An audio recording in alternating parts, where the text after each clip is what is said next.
Oke, assalamualaikum warahmatullahi wabarakatuh. Jumpa lagi teman-teman, analis saham syariah. Jadi pada kesempatan kali ini kita akan bahas salah satu saham yang juga masuk kategori saham blue chip ya, saham yang cukup besar, yaitu saham PTBA. Jadi ada yang tanya saham PTBA untuk jangka panjang boleh atau tidak. Saham PTBA hari ini, saham PTBA 2025 terbaru seperti apa? Reviewnya, prospeknya. Oke, kita langsung saja teman-teman. Jadi saham PTBA ini grafiknya seperti ini, tapi sebelum mulai saya mau menyampaikan dulu buat teman-teman yang nyari kalkulator saham Excel dan nilai intrinsik. Caranya masuk ke web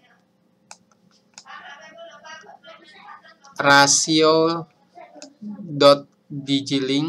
Jadi teman-teman masuk ke digilink.rasio.digilink.id/rasio.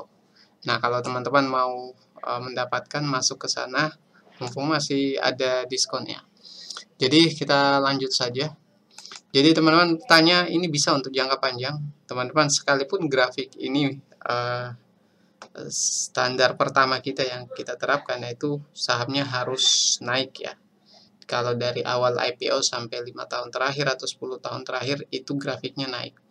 Tapi teman-teman, sekali lagi ini adalah saham cyclical. Saham cyclical itu saham yang punya timing tertentu, dia akan naik dan di waktu tertentu akan turun. Nah, inilah salah satu sahamnya karena ini sangat dipengaruhi oleh harga batu bara. Jadi kalau harga batu bara naik, dia akan naik, harga batu bara turun, dia akan turun. Nah, ini terlihat teman-teman di 5 tahun terakhir seperti ini, harga batu bara ini di bawah 150 ya. Nah, karena sebelumnya harga batu bara naik kemudian turun, sahamnya ikut turun. Nah, ini terbukti dari grafiknya. Jadi cara bermain di saham seperti ini hanya middle term atau saham jangka pendek, jangka menengah, jangan jangka panjang untuk masuk di saham ini. Jadi karena sekarang harga sahamnya turun, dipengaruhi oleh harga batubara juga turun. Nah, artinya teman-teman mungkin mau masuk di saham ini, nyicil dulu boleh. Dan begitu dia harga batubaranya naik dan harga sahamnya juga naik, sudah di harga 4.000 baru keluar di saham ini. Jadi cara mainnya seperti itu. Nah, laporan keuangannya seperti apa? Jadi laporan keuangannya teman-teman, ini saham yang bisa, ini bukan rugi ya. Jadi dia tetap untung, ada penjualan. Tapi ini indikasi perbandingan dengan kuartal yang sama di tahun sebelumnya ya. Dan mulai dari kuartal 2 2024 sampai 2025, kebetulan saham ini naik terus ya. Dan ini menarik kalau penjualannya naik, apalagi nanti pada saat harga batubara naik, ini juga akan ikut naik nantinya. Jadi kita lihat saja nanti bagaimana perkembangan soal harga batubaranya. Nah, untuk pendapatan netonya itu di 400-an ya, 400 miliar. Kalau sebelumnya sempat di 1,8 karena bisa dilihat tadi bahwa sekali lagi ini dipengaruhi oleh harga batubara. Pada saat ini di 3 periode ini harga batubara lagi tinggi teman-teman. Pada saat mungkin masuk di 2022 ya, harga batubara lagi tinggi. Jadi sahamnya juga naik. Lalu kemudian pada saat batubara turun, dia juga akan ikut turun. Jadi itu cara bermain di saham seperti ini teman-teman. Kalau kita lihat total asetnya, ini sudah ada 42 triliun.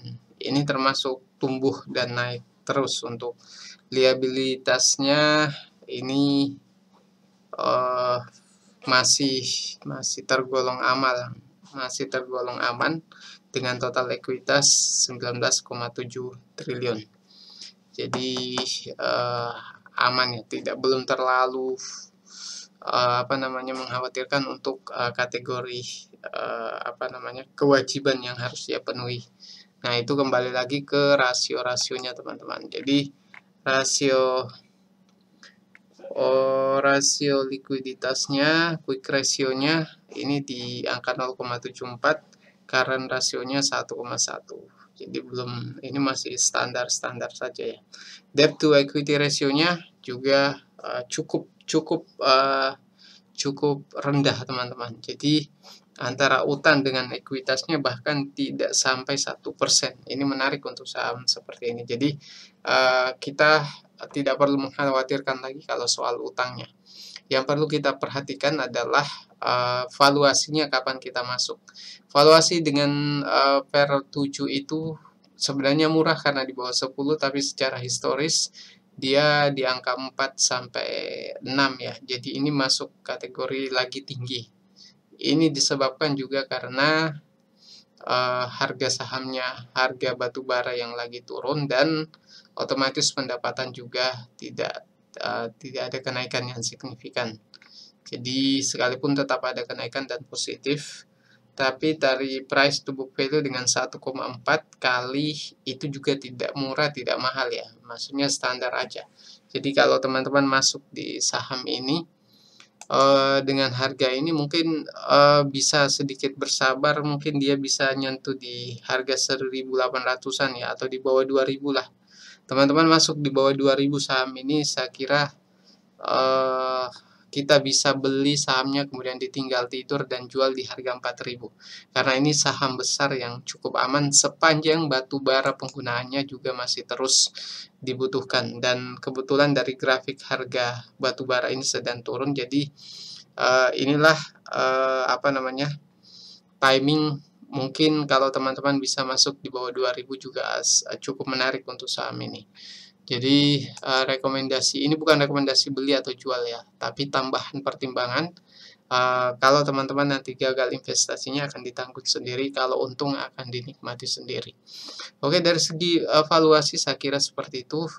Teman-teman masuk di bawah 2.000, dan untuk price to book ratio-nya ini tidak murah ya. Ini tidak murah, tidak mahal, karena secara histori memang harganya berkisaran di situ-situ aja. Karena return on equity-nya juga ini cukup baik. Jadi dengan PBV 2 kali ini masih bisa dibeli teman-teman. Tapi ya itu tadi,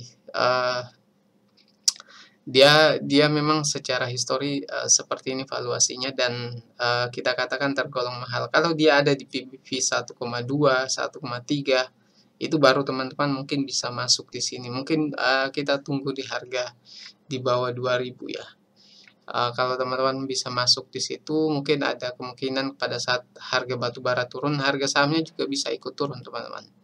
Jadi mungkin itu ya. Jadi kalau ada pertanyaan terkait ini silahkan komentar.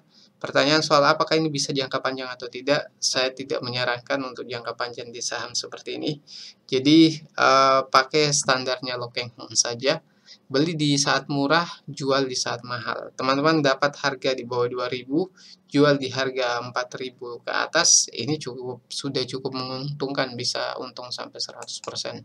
Oke, mungkin itu yang bisa kami sampaikan. Sekian, assalamualaikum.